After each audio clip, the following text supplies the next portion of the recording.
الحمد لله الذي وحده والصلاة والسلام على من لا نبي بعد اما بعد. نبی علیه السلام د سیرت سلسله وار درس چې کله نبی علیه السلام خپل تر ابو طالب صاحب ته هغې ته دعوت ورکو، چونکې هغې د دعوت نه انکار او نبی علیه السلام ته په دغې کار کې په وړاندې تللو باندې اومه د ابو طالب صاحب د طرف نه ورته داد میلاو شو چې ته خپل هغه کار جاري وساته او دغه رنګې خپل زوی ته علي رضی الله تعالی عنه ته د نبی علیه السلام په دغه نبوت باندې د ایمان راوړلو او د نبی علیه السلام لاس جوړېدل یعنی طاقت جوړېدل د هغې اومه خپل زوی ته حکم کول د نبی علیه السلام په حق کې فیصله کولو. د دې نه بعد بیا بله واقعه هغه د ابو جعفر هغه د جعفر بن ابي طالب چې دا اومه د ابو طالب صاحب زوی او د علي رضی الله تعالی عنه ورور د ده په باره کې راځي چې یو ځل علي رضی الله تعالی عنه د نبي علیه السلام سره ولاړو، مونځ یې کو او په دغه دوران کې ابو طالب صاحب په دې باندې تیر شو او بل طرف ته ورسره د ابو طالب صاحب بل زوی جعفر رضی الله تعالی عنه هغه ورسره اومه ولاړو. نو ورته ووی چې ته اومه د خپل د تره د زوی یعنی د نبی علیه السلام لاس جوړ شه، یعنی طاقت ورسره، یعنی ته ورسره خپل طاقت یو ځای کا،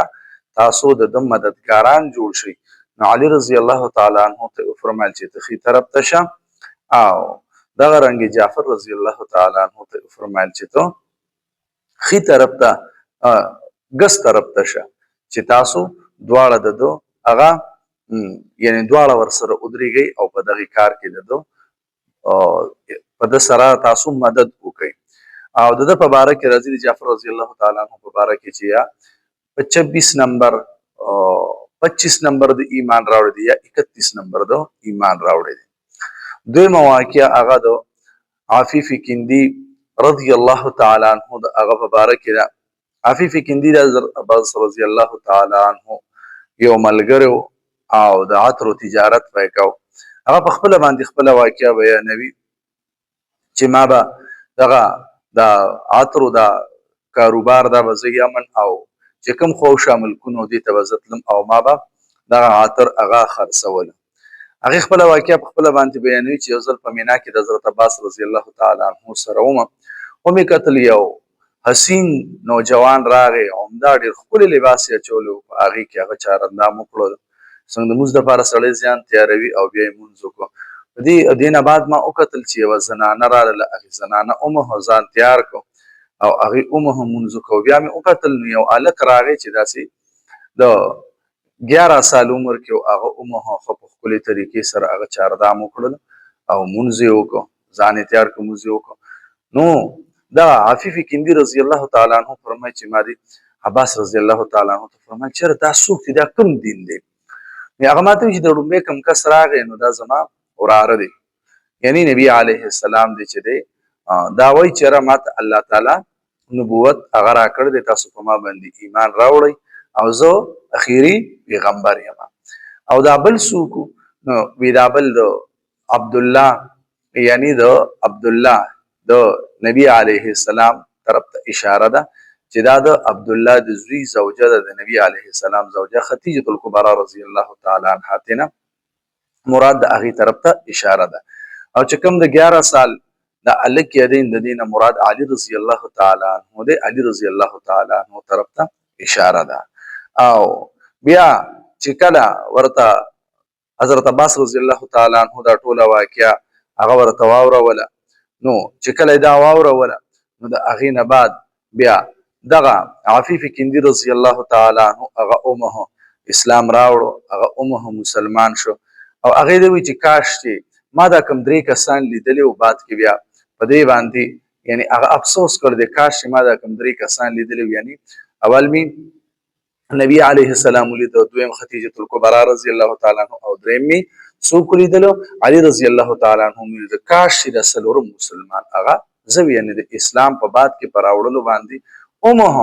دی وایي چې یاره یعنی د دې نه مخکې ما ایمان او اسلام هغه راوړی وي. او دغه رنګې چې کله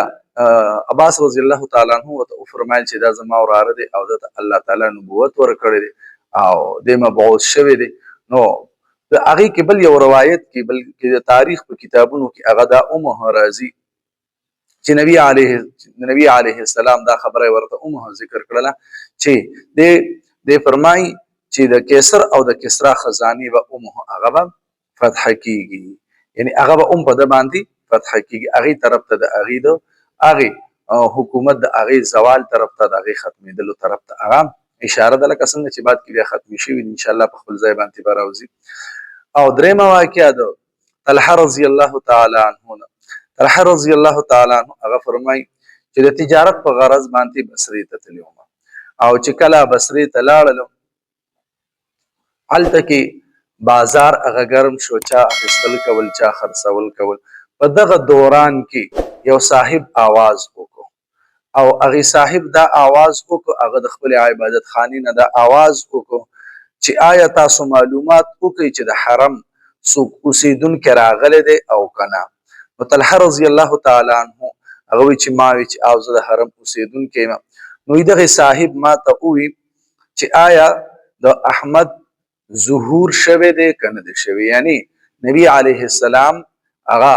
ظاهر شوی دی او که ظاهر شوی نه دی. نو دې ځکه د ظاهر کېدلو نه مراد چونکې د نبی علیه السلام خو 40 سال وړاندې هغه پیدا شوی دی، او د ظهور نه مراد دې ځای کې د نبوت اعلان طرف ته اشاره ده چې آیا د نبوت اعلان کړی دی او که اعلان نه دی کړی. نو بیا راته دا وی چې شوی دا اعلان یې کړی دی او که نه دی کړی. نو ما ورته وی چې د احمد نه څوک مراد دی. نو دغه صاحب راته وی چې د احمد نه مراد هغه عبد محمد، یعنی نبی علیه السلام طرف ته اشاره ده، محمد بن عبد الله بن عبد المطلب، یعنی چې کوم مشهور عبد المطلب سے بود اغزو عبد الله بیا د عبد الله نه نبی علیه السلام بیا یاد اشاره د نبی علیه السلام نبوت طرف ته شوله چې آیا یعنی د او دعوت فرمایل چې دی به هجرت کوي، دی به کوم ځای ته هجرت کوي؟ دی به هجرت هغه نخلستان، یعنی هغه د کجور والا، یعنی هغه نه مراد هغه مدینه منوره، هغه نه مراد ده چې نبی علیه السلام به هغه ځای ته هجرت کوي. نو چې کله ما دا خبره واورېدله نو زما په زړه کې شوق پیدا شو چې زه دې لاړ شم مدینې زه لاړ شم مکې مکرمې ته لاړ شم چې ما ته اندازه وشي چې آیا ده دا کومه خبره کړې ده چې د دې معلومات وشي چې دا رښتیا دي او که نه دي رښتیا ده. نو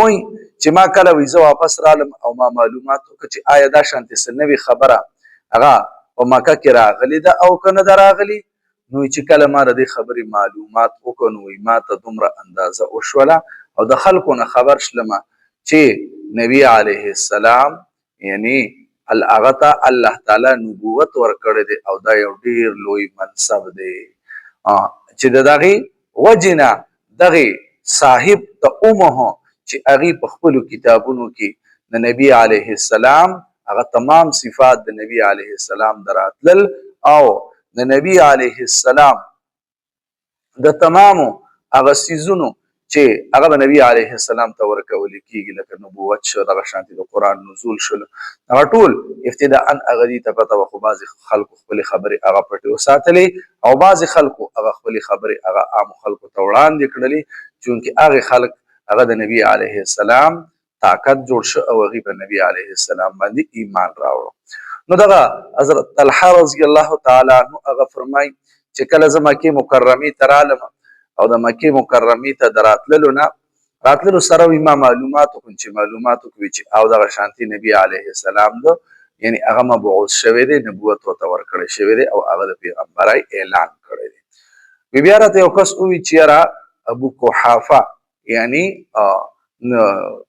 ابوبکر رضی الله تعالی عنه چې څه دی، ابوبکر رضی الله تعالی عنه چې دا ابن ابي قحافه دا د قحافه زوی دی او د نبی علیه السلام هغه ملګرتیا کړې ده، ته د ده نه معلومات وکړه. نو چونکې چې ما ته کله د پته ولګېدله نو زه فورا رالم د ابوبکر صدیق رضی الله تعالی عنه د هغه څخه رالم او د هغه نه مې په خدمت کې حاضر شوم او د دې هر څه تپوس مې ترې وکړې چې او دا خو الله تعالی مبعوث کړی دی، نبوت یې ورته ورکړی دی او خلکو ته دعوت ورکوي. ما په خپله ایمان راوړی دی. ابوبکر رضی الله تعالی عنه ته خپل علاوال وي. نو چې کله ورته دا ووایي نو یې چې راځه نبي علیه السلام خسه ځو. نو نبي علیه السلام خسه حضرت طلحه رضی الله تعالی عنه راغی، خپل ایمان هم راوړو او د ایمان د راوړلو نه بعد د دغې صاحب هغه پوره واقعه هغه د نبي علیه السلام په وړاندې باندې ذکر کړله. دا د نبي علیه السلام هغه سیرت دی چې هغه به موږ او تاسو هغه واورېده چې الله تعالی دې موږ او تاسو ته په باقي ژوند کې د نبي علیه السلام په پوره سیرت باندې د عمل کولو توفیق را نصیب